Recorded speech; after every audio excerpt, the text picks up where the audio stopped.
Judy, ang ganda ng Bratz doll mo.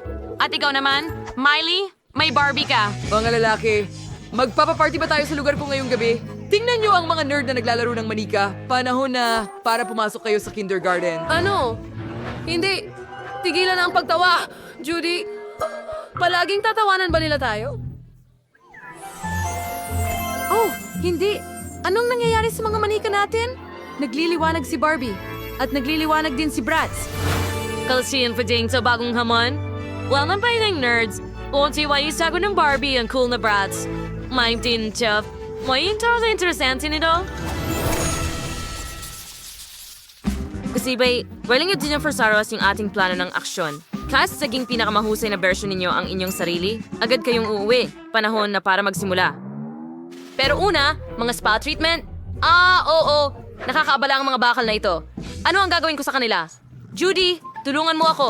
Oh, mukhang nakakatakot. Millie, huwag kang matakot. Gusto talaga ni Judy na tulungan ka? Voila! Wala nang humahad lang sa'yo. Oh, salamat, Judy. Ikaw ang pinakamahusay. Ngayon, bumalik sa mga spa treatment. Magsimula tayo sa maskara. Ito ay magnetic. Astig. Ilalagay natin sa mukha. Wow, ang kakaiba. At ngayon, gumagamit kami ng magnet para alisin ang mismong maskara. At lahat ng taghiyawat sa mukha ko ay nawawala. Kita mo, naging mas malinis ang aking balat. Judy, kamusta ka? Sa tingin ko makakatulong ito sa'yo.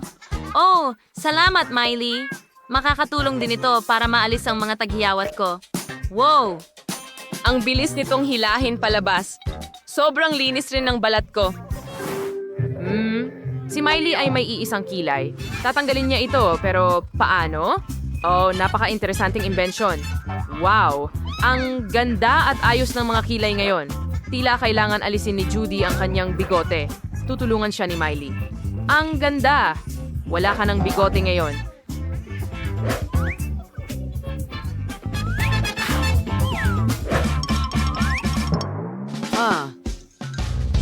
Mukha kang tigre. Alam ko, pero maskara lang ito. Halika na, dapat kang maging panda. Wow, salamat.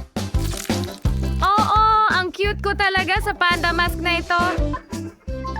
Mga girls, ang kukulit ninyo sa mga maskara na ito. Panahon na para tanggalin ang mga ito. Wow, ang kintab ng balat ninyo. Judy, maganda ka. Pero ang mga ngipin mo ay puno ng plake. Oh, kailangan itong linisin ng maigi. Ano ang pwedeng gamitin? Oh, may lahat si Miley. Tutulungan ka nitong gadget na linisin ang mga ngipin mo mula sa plake at papuputiin pa. Ang galing! Gusto kong makita ang mga resulta agad.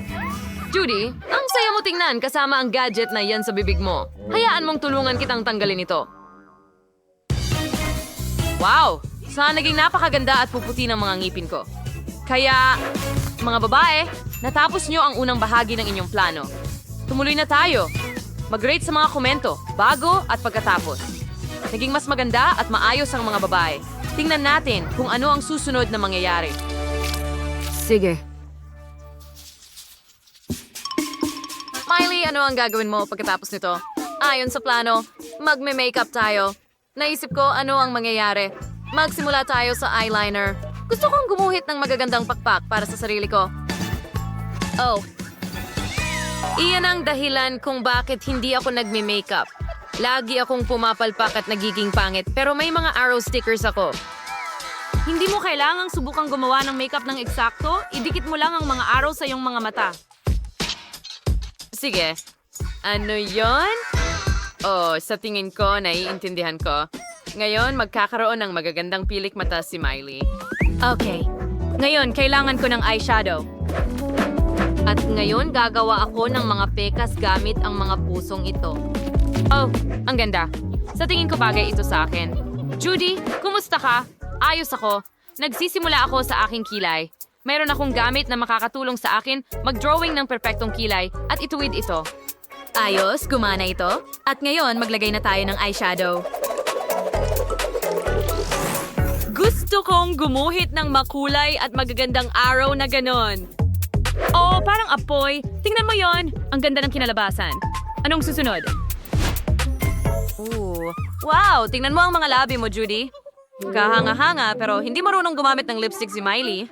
Miley, subukan mo ulit. Halika na. Kailangang ayusin ito. Ang nakasama niyan, kaya gamit natin hulmahan na ito. At surong nisno, kukuhin natin ng maingat. Kita mo? Perfecto. Mabiyas ang gado na yung sayang. Galing dyan, nagtutulungan kayo. Tunay kayong magkaibigan. Wala akong duda na ang lahat ng mga lalaki sa klase ay hahanga sa inyo. Well, natapos na natin ang isa pang bahagi ng plano. At ngayon? Oh, hindi. Mukhang sila ang pinakamagandang mga babae sa paaralan. Dumating sila para pagtawanan sina Miley at Judy. Ay nako, mga babae, hindi niyo pwedeng gawin yan. O hindi. Oh, napakasama!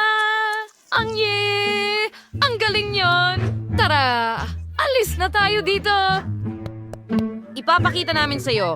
Miley, huwag kang mag-alala. Ang susunod na bahagi ng plano ay ang hairstyle. Gagawin ka naming pinakamagandang hairstyle sa mundo. Una, kailangan hugasan ni Miley ang kanyang buhok. Hugasan ang lahat ng gum, Judy. Tumulong tayo kay Miley. Napakadikit ng gum, napakasama nito. Sana ay maayos lang ang buhok ni Miley. Natatakot ako. Tapos na. Natakot ako.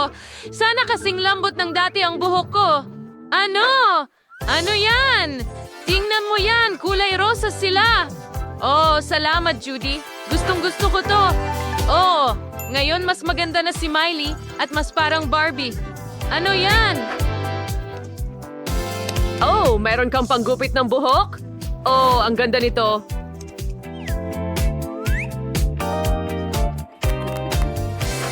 Gusto ko rin ng cool na hairstyle tulad ng brats.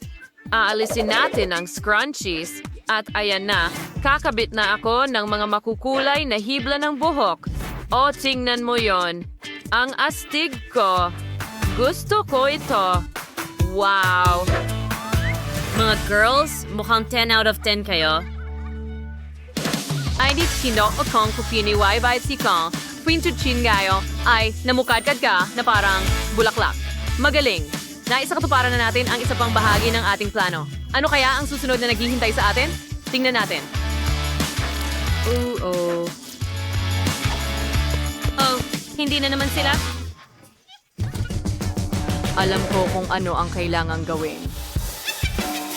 Hawakan mo. Curie, it's sa'yo. Siya. Sino ang tumatawa ngayon? Sige, tingnan natin. Wow, ang susunod ay ang kasuotan. Ang gagandang mga babae ay nararapat lamang sa pinakamagagandang damit. Lipat na tayo sa dressing room. Bawat isa ay may sarili. Si Miley ay may totoong aparador ng Barbie. Ano ang pinakagusto mo? Wow, cool na cowboy outfit. Pero si Judy ay may aparador ng Bratz.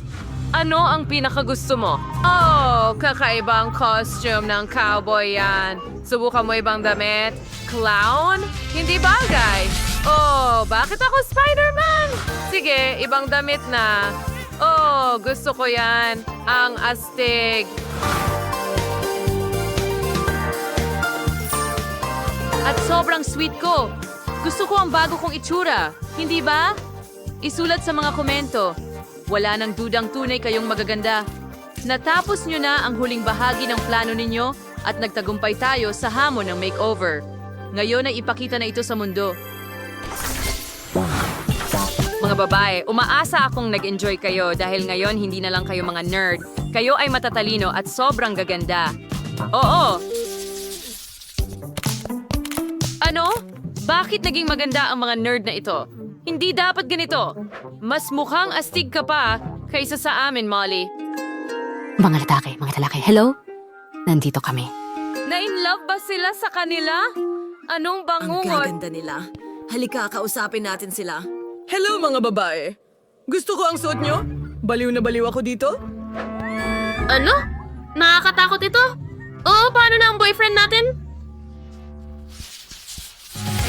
Ay, Guys, gusto kong ipakita sa inyo ang bago naming laro, Multi-Do Sort. Available ito sa Google Play at Apple Store. I-download at maglaro tayo ng magkasama.